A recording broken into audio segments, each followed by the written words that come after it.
What are some great beginner isometric exercises that are great for building hand, finger, and wrist strength? If you are new to the channel, thanks for stopping by. My name is Eric Moss. I'm a personal trainer, motivational speaker, and a modern-day performing strongman. If you're unfamiliar with what a modern-day performing strongman is, picture the strongmen of old, legends of the past like the mighty Adam and Alexander Zass. They would perform real-life feats of strength as part of a live show. I do a similar thing, but with a modern-day twist. Some of the feats of strength I've performed in front of a live audience include things like bending steel bars, breaking chains with my chest, twisting horseshoes, rolling up frying pans, driving nails through wooden boards by hand, and even holding back a high-performance motorcycle taking off at full throttle. Now, being a modern-day performing strongman and the fact that there's not a whole lot of us around these days to answer people's questions, in an effort to grow my YouTube channel by spreading the gospel on strength and giving you guys what you want, I started a YouTube series called Ask Eric Moss, where I would invite you to ask me a question by dropping it in the comments below. And when you do that, I try to get back to you with your very own custom video answering your question. Pretty cool, right? So, this question comes from @Devin Cooper P1H.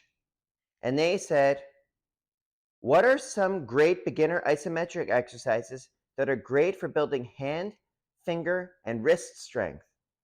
I'm just now starting into consistent isometric work, and I'm interested in old-time strongman feats as well. I want to build up the tendons and strength in my hands and wrist to help with this journey. Well, you ask and I shall deliver. So, one of the things with the strongmen of old is a lot of times they didn't have a lot of access to gyms, right? It just wasn't really a thing back then. A lot of times they would use household implements, or they came from places like farms or blacksmiths and stuff like that, and they happened to get exceptionally strong doing blacksmithing things. And then as weights became more prominent, they started experimenting with that sort of thing.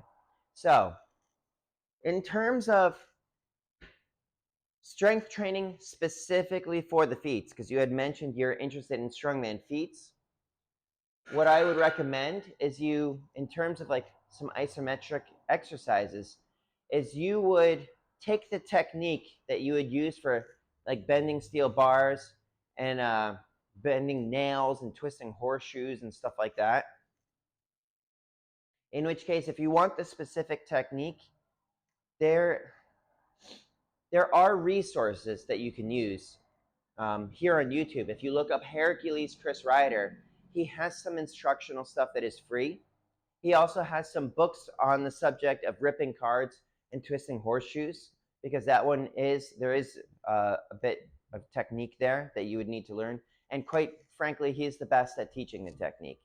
So, in terms of the braced bends, this is an example of something I use for isometrics. This is a steel bar that is outside of what I can currently do. And what I would do is I would push on it with full intentions of bending it even though I can't, right? This builds up the strength that is specific to that feat. In terms of, what can I use as an example? I mean, this is a 6-inch spike, also known as a 60 penny nail. And this is a staple in my show, so this wouldn't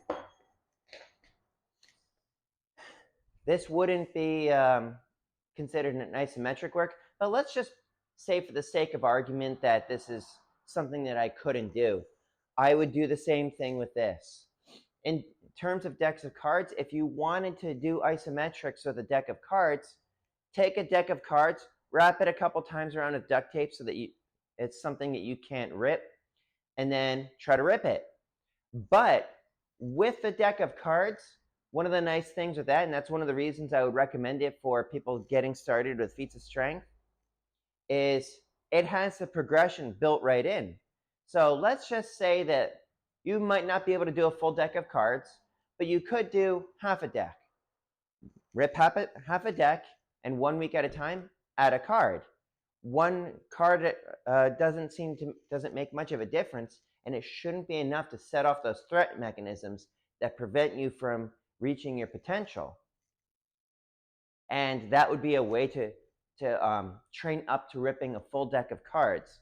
Plus, you're building strength in your wrists and in your hands along the way. Now, what were some other ones?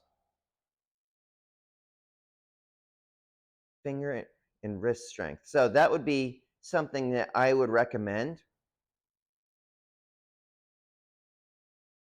Yeah.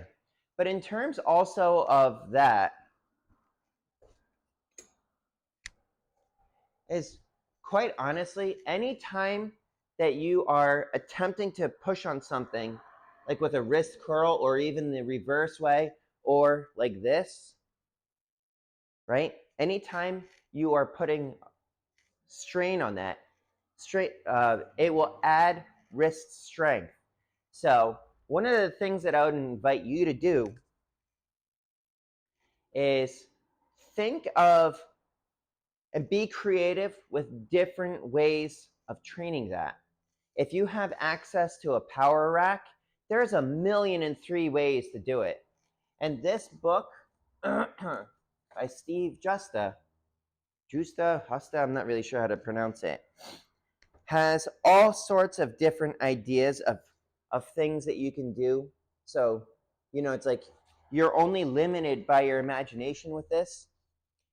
And in terms of like your likeliness of getting injured, it's relatively low because you're not putting stress on your body in a way that you can't safely do it, right? There's no joint abrasion. You're not going to be putting yourself into compromised situations that you can't get out of, that sort of thing. The one thing I would say to you is make sure you're breathing.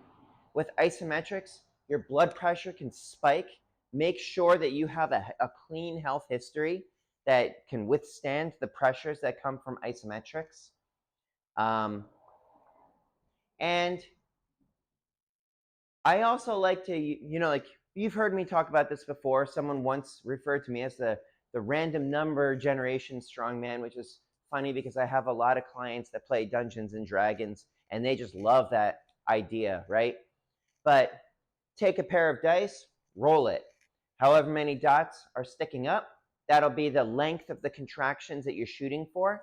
And then take a single die and roll it, and that would be the amount of dots facing up. That would be how many rounds you do. This way, it's not the same every time because your body will stagnate if it does the same thing over and over and over again. You hit that law of accommodation. And then just experiment with the various ranges. So you could do things down here. You could do things up there. If you're just after general strength, that Steve Justa book would probably be well worth your investment if you're trying to get there with isometrics, because he has a lot of different programming ideas and he has a lot of different exercise variations that you could experiment with. And you're only, like I said before, you're only limited by your imagination. So anyways, I hope that answers your question. If anybody else has any questions for me, drop it in the comments below and I'll try to get back to you with your very own custom video answering your question. But if you like this video, let me know by hitting that like button. If you want to see more of this sort of thing, or you want to see the chronicles from my various strength performances across the country, subscribe to the channel. If you think anybody should see this, please share it with them. This YouTube thing isn't rocket science.